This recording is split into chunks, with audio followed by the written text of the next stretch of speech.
Class 11th morphology of flowering plant का बच्चों topic समझने की कोशिश करेंगे मोनोकॉट सीड के बारे में और फ्लोरल डायग्राम और फ्लोरल फॉर्मूले के बारे में। हेलो, मेरा नाम है बाबू अली और आप देख रहे हो बच्चों बायो समझो।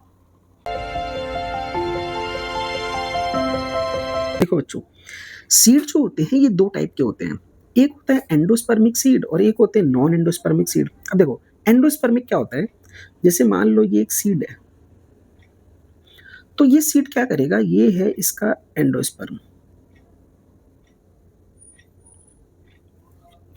अगर सीड अपना एंडोस्पर्म यहां से निकाल के कोटाइलीडॉन के अंदर नहीं भरता, यानी कि एंडोस्पर्म को यही रहने देता है जहां पर वो है, ऐसे सीड्स को हम बोलते हैं एंडोस्पर्मिक सीड्स। और ये ज्यादातर मोनोकॉट होते हैं, ज्यादातर मोनोकॉट होते हैं। मैं सब नहीं बोल रहा हूँ, ज्यादातर मोनोकॉट यही करते हैं, अपना एंडोस्पर्म कोटाइलीडॉन के अंदर नहीं डालते। ठीक है, मगर ऑर्किड मोनोकॉट तो है मगर नॉन एंडोस्पर्मिक है, सारा का सारा न्यूट्रिशन इसमें भर लेता है। अब समझो नॉन एंडोस्पर्मिक, जब ज़्यादा बेहतर समझ पाओगे। देखो इसमें जो सीड होगा ना, सीड क्या करते हैं, यहाँ पर एंडोस्पर्म है, वो इसको ले जाके इसमें, ये मान लो कोटाइलीडॉन है, कोटाइलीडॉन, तो ये क्या करते हैं नॉन एंडोस्पर्मिक सीड, एंडोस्पर्म को जो कि 3N होता है, ये सारा का सारा न्यूट्रिशन कोटाइलीडॉन में डाल लेते हैं। तो यहाँ पर क्या एंडोस्पर्म बचेगा, नहीं, तो इन्हें बोलेंगे हम नॉन एंडोस्पर्मिक सीड। और इसका ज़्यादातर ये होते हैं डाइकॉट। डाइकॉट में तुम जितने भी देखोगे, जैसे मान लो पी हो गया, उसका कोटाइलीडॉन कितना फूला फूला होता है, बीन्स हो गए, इनका कोटाइलीडॉन कितना फूला हुआ होता है। तो जितने भी ऐसे होते हैं जिनका कोटाइलीडॉन फूला हुआ है, इसका मतलब नॉन एंडोस्पर्मिक के डाइकॉट सीड है। और ये बेचारे ऐसे होते हैं जो एकदम पतले पतले होते हैं, क्योंकि इनका एंडोस्पर्म जो है वो यूज नहीं हुआ है, वो वहीं का वहीं रखा हुआ है। ये फर्क है नॉन एंडोस्पर्मिक और एंडोस्पर्मिक सीड में। अब ये जो मोनोकॉट है, इसको मैं यहाँ से उठाऊंगा और एक एग्जाम्पल से समझाऊंगा। ये है बच्चों मेज, बुक में इसका डायग्राम भी है। ठीक है, इसको समझना कैसे ये एंडोस्पर्म अपना यूज नहीं कर रहा। देखो ये जो तुम देख रहे हो ना, ये इसका एंडोस्पर्म है, न्यूट्रिशन है, एंडोस्पर्म। ठीक है, हमने क्या बोला, मोनोकॉट डाइकॉट। मोनोकॉट और डाइकॉट में फर्क ही क्या है, कोटाइलीडॉन का फर्क है। इसमें एक कोटाइलीडॉन होगा, मतलब ये जो ये देख रहे हो तुम, ये पूरा सीड वाला एम्ब्रियोनिक एक्सिस है, ये है प्लेम्यूल, ये है रेडिकल। ठीक है, मोनोकॉट थोड़े एडवांस होते हैं, तो इनमें प्लेम्यूल की कवरिंग होगी, इसे बोलेंगे हम कोलियोपटाइल। और रेडिकल की कवरिंग को बोलेंगे हम कोलियोराइजा। राइजा वर्ड ही आता है रूट के लिए, आर से राइजा, आर से रूट, इस तरीके से भी याद रख सकते हैं। और ये जो बचा हुआ पार्ट है, ये है इसका कोटाइलीडॉन, जिसको हम क्या बोलते हैं बच्चों, इसको हम स्क्यूटिलम भी बोल सकते हैं, स्क्यूटिलम। ठीक है, तो इसमें देखो क्या हो रहा है, एंडोस्पर्म यहीं पड़ा हुआ है बच्चों, और इसका ये जो हिस्सा देख रहे हो तुम कोटाइलीडॉन वाला, वो कितना कम है। ठीक है ना, क्योंकि यहाँ से न्यूट्रिशन यहाँ पे नहीं गया। ये है मोनोकॉट की पहचान। और डाइकॉट अगर यही बनाता मैं, तो उसके अंदर तुमने देखा ही है मटर को, मूंगफली को, कैसे उसके फूले फूले बीज होते हैं, मतलब वो उसके कोटाइलीडॉन है, और उसमें एंडोस्पर्म से न्यूट्रिशन उसमें पहुंच गया है बच्चों। ठीक है, ये था सीड के बारे में। अब थोड़ा सा समझेंगे फ्लोरल डायग्राम और फ्लोरल स्ट्रक्चर्स के बारे में। अब देखो बच्चों, फ्लोरल फॉर्मूला, फ्लोरल फॉर्मूला और फ्लोरल स्ट्रक्चर या फ्लोरल डायग्राम कैसे बनता है, एकदम आराम आराम से समझना, तुम्हें बहुत आसानी से समझ आ जाएगा। देखो मान लो मैं अपनी तरफ से एक फॉर्मूला बनाता हूँ और इससे समझाने की कोशिश करता हूँ कि इसमें क्या क्या चीज़ें। जैसे मान लो एक फ्लावर है, उसके अंदर ब्रैक्ट है, अगर ब्रैक्ट होगा तो हम लिखेंगे BR, और ब्रैक्ट नहीं होगा तो लिखेंगे EBR, यानी ई ब्रैक्टेड।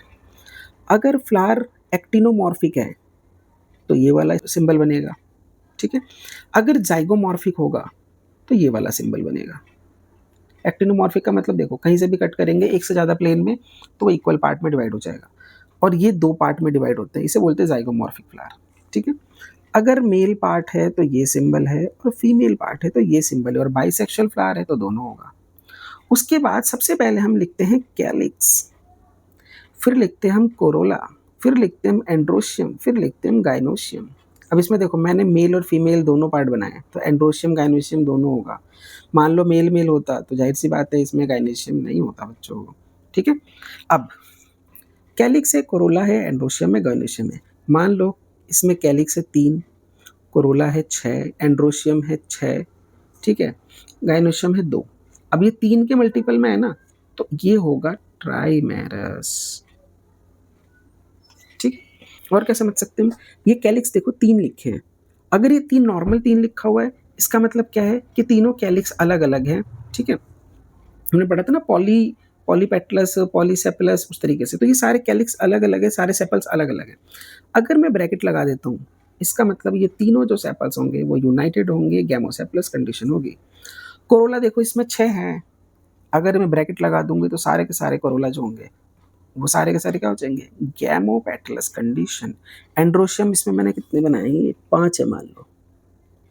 ठीक है, या 3 बनाया था शायद, 3 है, तो 3 एंड्रोशियम है। ठीक है, अगर बहुत सारे हैं इनफाइनाइट तो इनफाइनाइट लगा देंगे। ठीक है, गायनेशियम 2 है। ठीक है, अगर ये जोड़ दूं मैं तो इस तरीके से कर देंगे।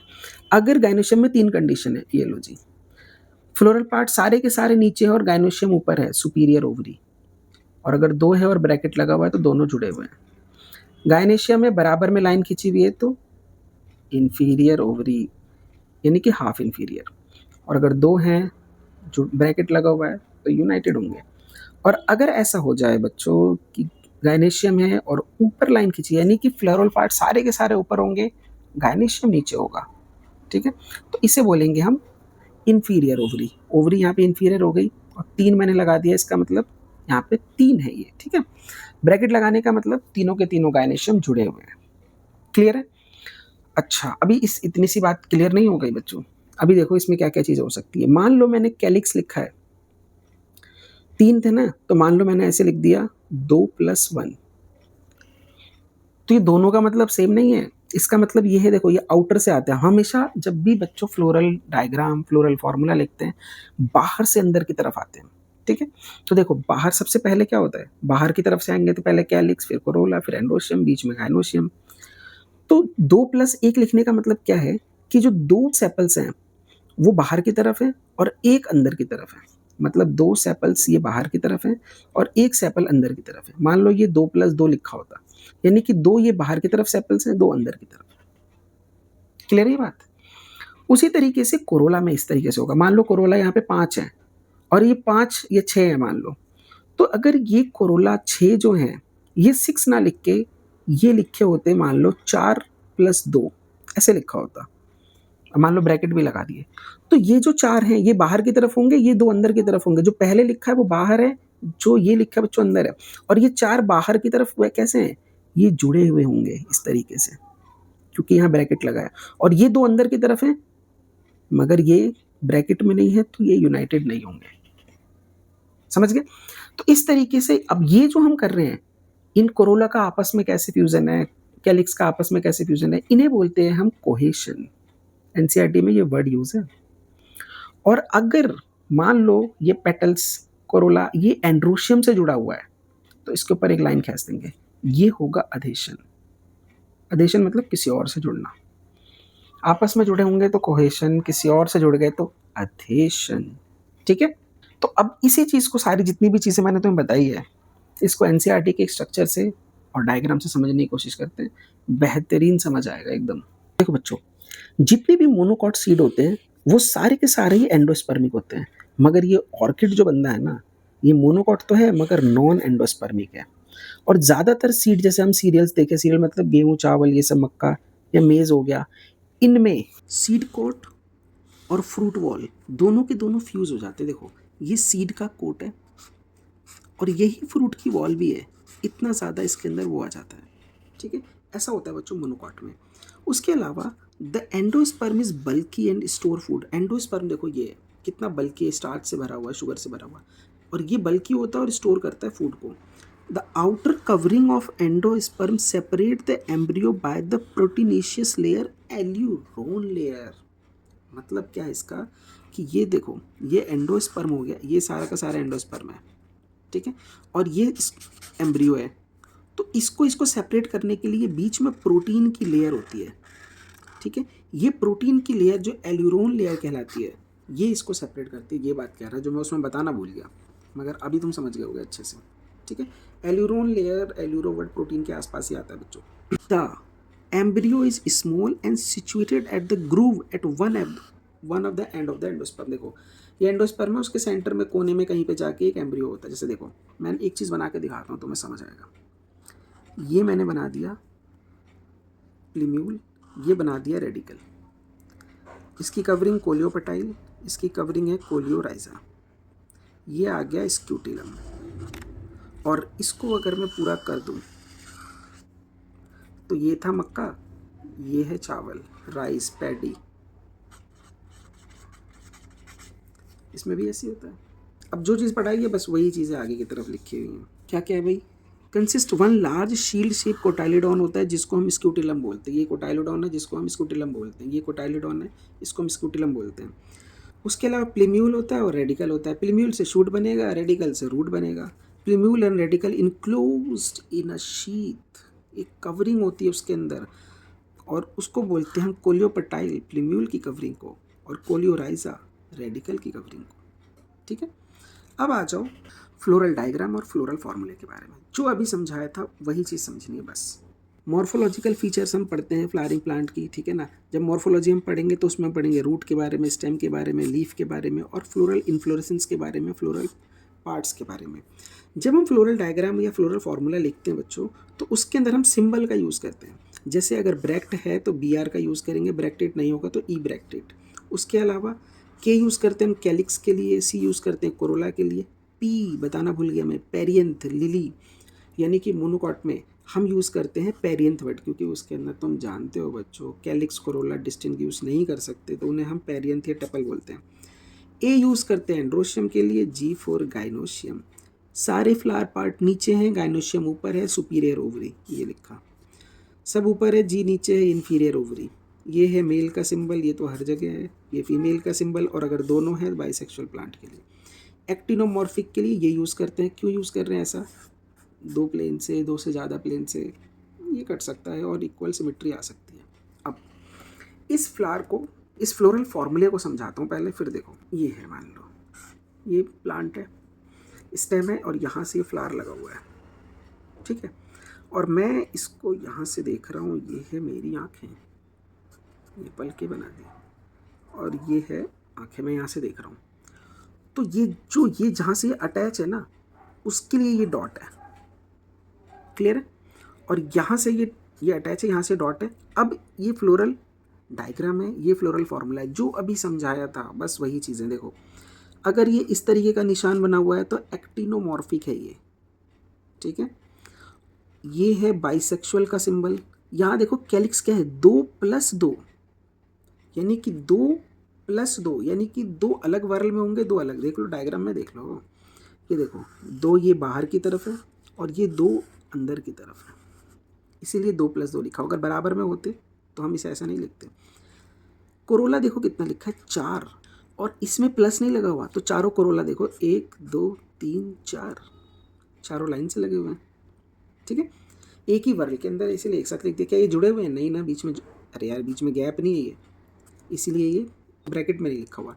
एंड्रोशियम देखो फिर से वही, 2+4, यानी दो अलग होंगे, दो अलग, चार अलग। देखो ये दो दिख रहे हैं बाहर, मैंने तुम्हें पहले बताया था कि अगर बच्चों ये बाहर की, अगर 2+4 लिखा है तो ऐसा नहीं होगा कि दो अंदर होंगे और चार बाहर होंगे, हम बाहर से अंदर आते हैं। तो देखो दो बाहर की तरफ है, इस वाले वर्ल में है दो, और चार जो हैं ये अंदर वाले वर्ल में है, इसीलिए 2+4, ठीक है। गायनेशियम को देख लो, नीचे सारे बंदे हैं, गायनेशियम ऊपर है, तो सुपीरियर ओवरी होगी, और दो हैं ये रही एक, ये रही दूसरी, ठीक है।